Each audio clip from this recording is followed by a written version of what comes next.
Alerta Vermelho, capítulo 42. Sentimentos. Depois de ler isso, você deve estar se perguntando como me senti ao longo dessa jornada. A resposta simples é que a dor causada pela morte de Sergei foi tão grande que eu não podia me permitir sentir nada. Por muito tempo depois de ele ser assassinado, bloqueei com tanto afinco minhas emoções que toda vez que percebia algum sinal de que emergiriam, eu me armava com todos os recursos de que dispunha para sufocá-las. No entanto, como qualquer psicanalista dirá, esconder a dor não é suficiente para que ela desapareça.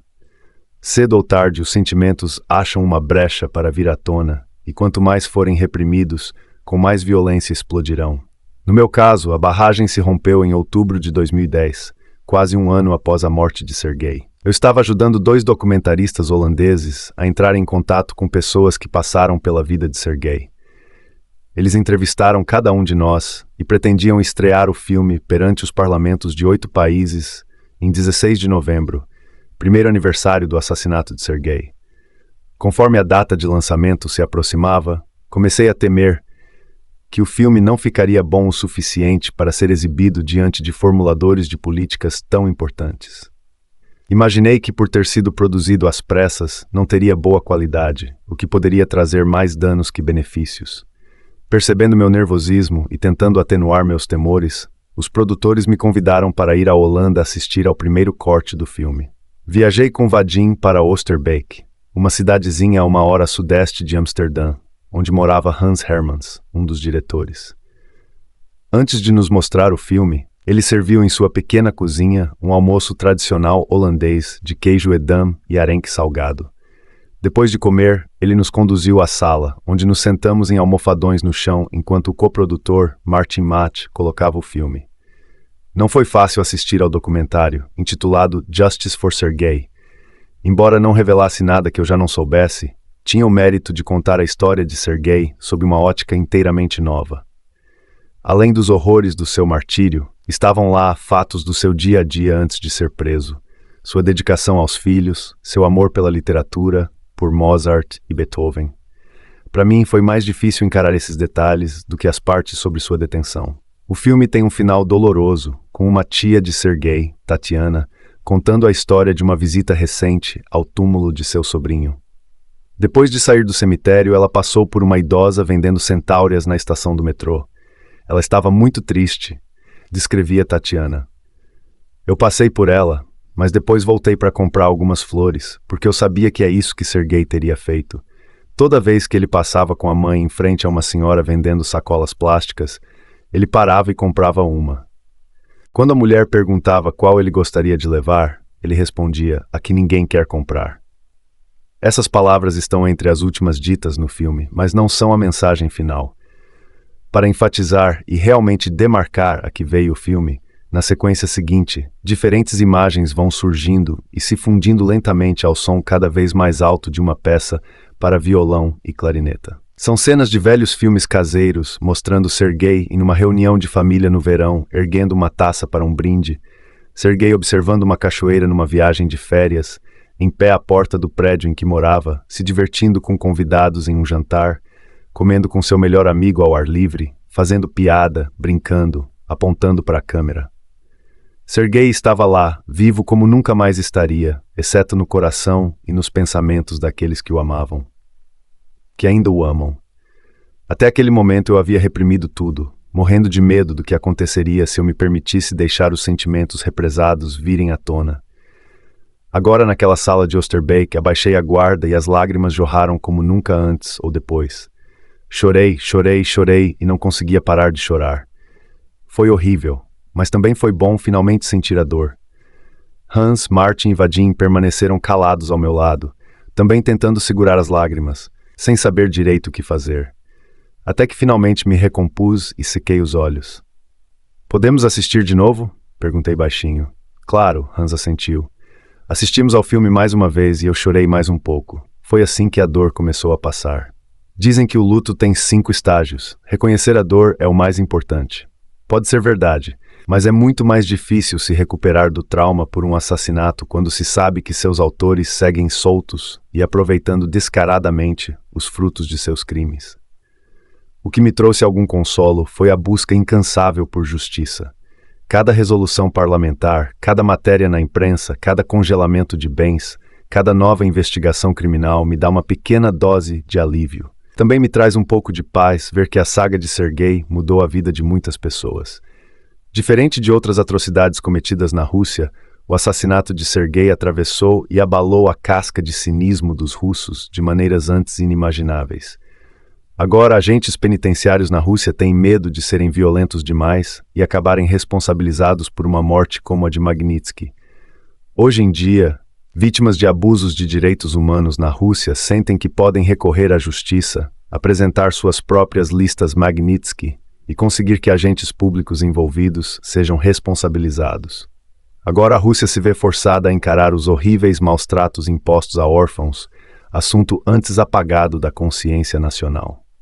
Hoje, o conceito de restrições implementado a partir do caso Magnitsky é a principal ferramenta na luta contra a invasão ilegal da Ucrânia pela Rússia. Talvez o mais importante, no entanto, seja que o drama de Sergei possibilitou aos russos e a milhões de pessoas no mundo inteiro conhecerem em detalhes a extrema brutalidade do regime de Vladimir Putin.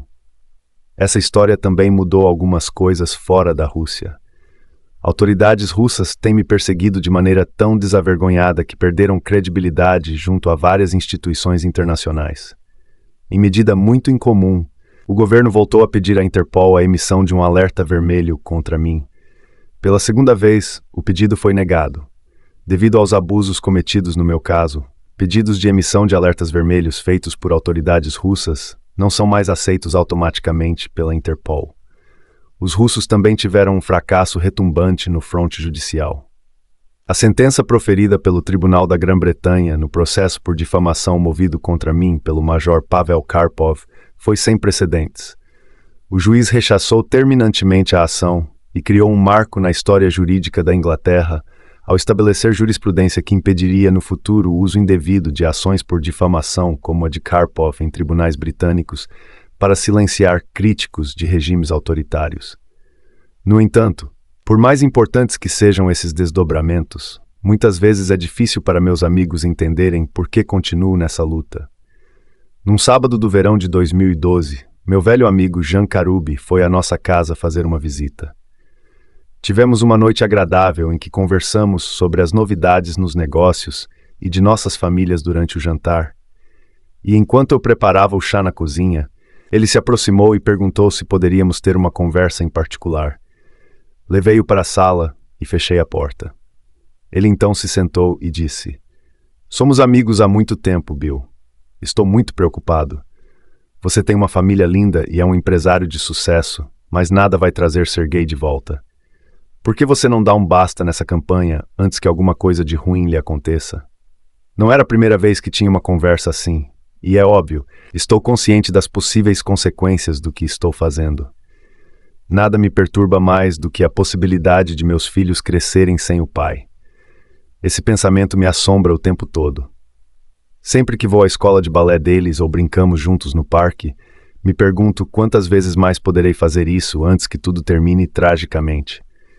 Mas nesses momentos penso também nos filhos de Sergei, especialmente no caçula, Nikita, que nunca mais voltarão a ver o pai. E penso no próprio Sergei, que estava em situação muito mais precária que a minha e não tinha como desistir. Que tipo de homem eu seria se desistisse? Jean, eu preciso ir até o fim, senão o veneno da omissão vai me destruir por dentro. Com certeza não estou fazendo isso por valentia. Eu não sou mais corajoso que ninguém e sinto tanto medo quanto qualquer um. Mas o que descobri sobre o medo é que, por mais assustado que eu esteja em algum momento, a sensação não dura muito. Depois de um tempo, o medo cede.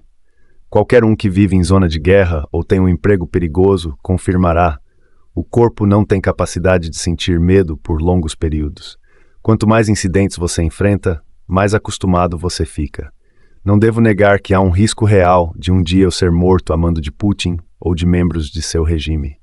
Assim como qualquer um, não tenho a menor vontade de morrer nem pretendo deixar que eles me matem.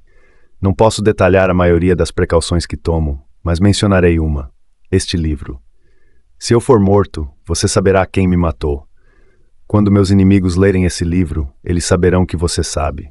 Portanto, Se você se solidariza com essa luta por justiça ou se sensibiliza com o destino trágico de Sergei, por favor, conte esta história para a maior quantidade possível de pessoas. Esse simples gesto manterá vivo o espírito de Sergei e terá mais eficácia na preservação da minha segurança que um exército inteiro de guarda-costas.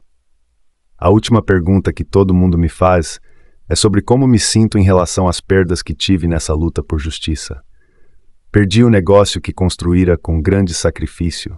Perdi muitos amigos, que se afastaram por temer que minha campanha afetaria seus interesses econômicos, e perdi a liberdade de viajar tranquilo, sem me preocupar com a possibilidade de ser preso e entregue ao governo russo. Essas perdas me abalaram muito? Estranhamente, a resposta é não. Para cada perda que tive em uma determinada área, ganhei algo em outra. Se alguns amigos me abandonaram porque me consideravam um ônus para suas finanças, por outro lado, conheci muita gente inspiradora que está mudando o mundo. Se eu não tivesse entrado nessa briga, não teria conhecido Andrew Rechman, repórter político de Bruxelas, que abraçou ardorosamente a causa de Sergei. Apesar de sua deficiência física, por 5 anos ele compareceu inclusive às reuniões mais irrelevantes e ordinárias sobre o caso Magnitsky na Comissão Europeia, e zelosamente as noticiou como forma de evitar que os burocratas da organização varressem o assunto para debaixo do tapete. Eu tampouco teria conhecido Valery Borshev, o defensor russo de direitos de prisioneiros, que 2 dias depois da morte de Sergei, usou sua autoridade independente para entrar nas prisões por onde ele passara e arrancou depoimentos de dezenas de agentes públicos. Apesar dos imensos riscos à sua integridade e de já ter 70 anos, ele denunciou a existência de inconsistências gritantes nos depoimentos, bem como as mentiras descaradas das autoridades russas.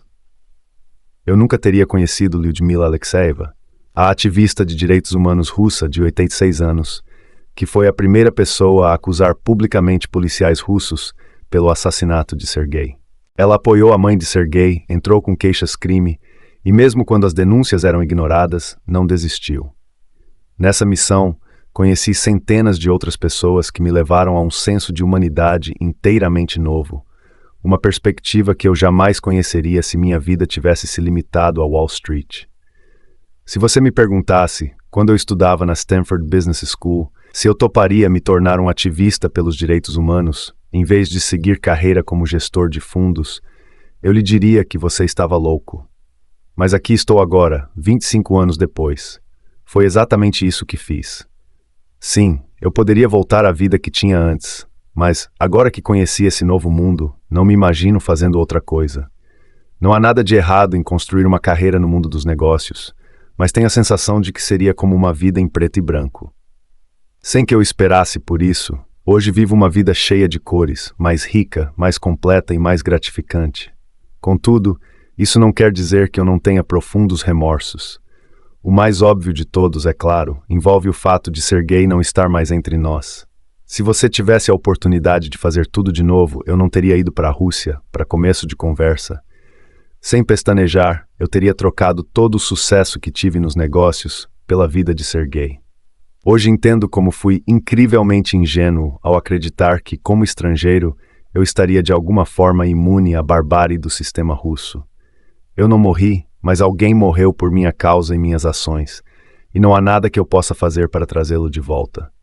Contudo, posso continuar criando um legado para Sergei e lutando por justiça para sua família. No início de abril de 2014, levei a viúva de Sergei, Natasha, e seu filho Nikita ao Parlamento Europeu para assistir à votação de uma resolução para impor sanções a 32 russos envolvidos no caso Magnitsky. Foi a primeira vez na história que o parlamento votaria pela adoção de sanções públicas contra indivíduos.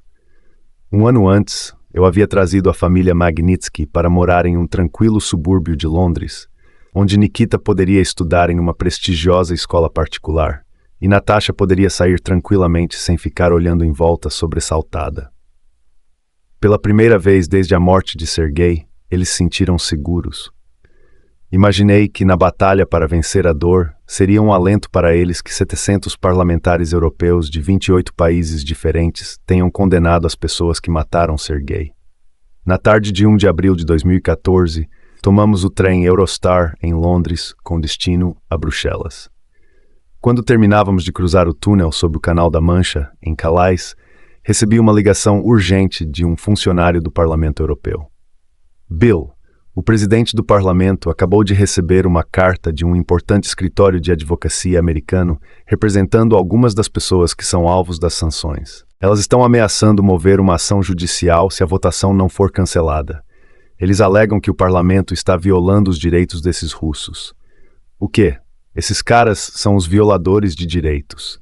Isso é ridículo, concordo. Mas precisamos ter o parecer de um advogado para apresentar ao presidente do parlamento até às 10 horas amanhã, senão a votação corre risco de não acontecer. Já eram 6 da tarde. Eu não conseguia pensar em um advogado de primeira linha que estivesse disposto a mudar seus planos e virar à noite preparando um parecer convincente. Eu teria desistido sem nem mesmo tentar. Mas nesse momento vi Nikita com o rosto encostado na janela do trem, observando a paisagem rural francesa passando por seus olhos em alta velocidade. Ele era uma versão em miniatura de Sergei Magnitsky. Certo. Deixe-me ver o que posso fazer, declarei ao funcionário. Fui até o espaço entre os vagões, o mesmo ponto onde me sentara com Ivan 7 anos antes, quando descobrimos que nosso escritório em Moscou fora alvo de uma batida policial. Comecei a fazer ligações e a deixar mensagens, mas depois de 1h13 telefonemas, ainda não havia conseguido falar com ninguém. Voltei angustiado para meu assento, sem saber como explicaria essa confusão à viúva e ao filho de Sergei. No entanto, quando eu estava quase chegando ao meu assento, meu telefone tocou. Era Jeffrey Robertson, um advogado de Londres que recebera meu recado. No mundo dos direitos humanos, Jeffrey é Deus. Desde o começo tinha sido um dos mais fervorosos e eloquentes apoiadores de uma lei Magnitsky global. Expliquei a situação para ele, rezando para que a ligação não caísse devido ao sinal fraco.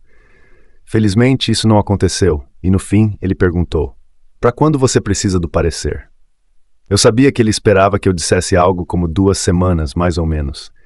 Em vez disso, respondi, hesitante e envergonhado: "Amanhã de manhã, às 10. "Ah", respondeu surpreso. "Qual a importância disso, Bill?" "Total. A viúva e o filho de Sergei estão comigo no trem para Bruxelas. Vamos acompanhar a votação amanhã. Eles ficariam desolados se os russos achassem um novo jeito de negar justiça a eles." Seguiu-se um silêncio do outro lado da linha, enquanto ele considerava invadir o amanhecer escrevendo o parecer. "Bill, amanhã às 10 da manhã estará na sua mão. Não vamos deixar os russos tirarem isso da família Magnitsky." Na manhã seguinte, exatamente às 10 horas, Geoffrey Robertson mandou seu parecer jurídico, que destruía um a um todos os pontos da argumentação dos russos. Liguei para o funcionário e perguntei se a carta era suficiente. Ele achou perfeita, mas tinha dúvida se bastaria para convencer o presidente do parlamento a prosseguir com a votação à tarde. Eu havia me esforçado demais para poupar Natasha e Nikita das intrigas políticas no Ocidente, e rezei para que não tivessem contato com isso justamente naquele dia.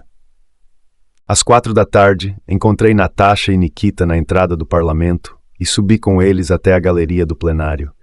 No andar abaixo de nós, havia 751 poltronas parlamentares dispostas em um amplo semicírculo. Quando sentamos, pusemos os fones de ouvido e sintonizamos a tradução simultânea adequada, dentre as cerca de 20 em que as sessões plenárias são realizadas.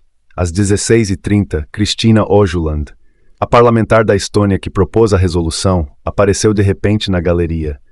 Sem fôlego, nos contou que o parecer de Geoffrey Robertson efetivamente convencera todo mundo e que a votação seguiria conforme o previsto. Ela então saiu para fazer a apresentação da resolução ao plenário.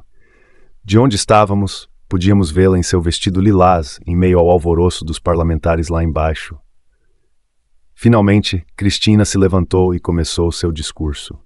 Como em tantos outros discursos que eu ouvira antes, ela descreveu a história de Sergei e detalhou o acobertamento do governo russo, mas fez também algo fora do script.